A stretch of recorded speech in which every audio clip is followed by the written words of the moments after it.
Is Bigfoot in Nebraska? In 1974, along the Niobrara River, a hunter was driving on a remote road.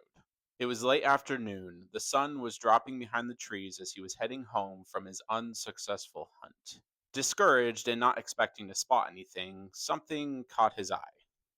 At first, he thought it might be a deer, but then he realized it was something far larger, maybe a stray cow. It was moving along a ravine below the road, and so he stopped his vehicle and stepped out.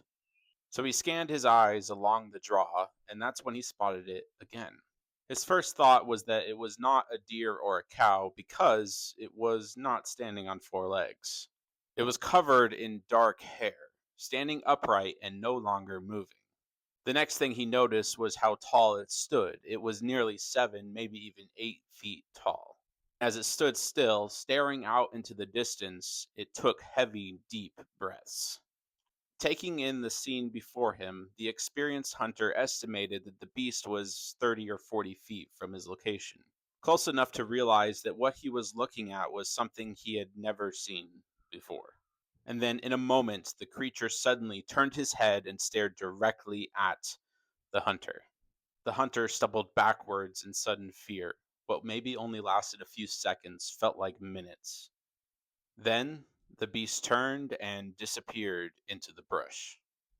Just like that. No charge, no scream, no dramatic confrontation. The hunter remained still and took in the uncomfortable silence.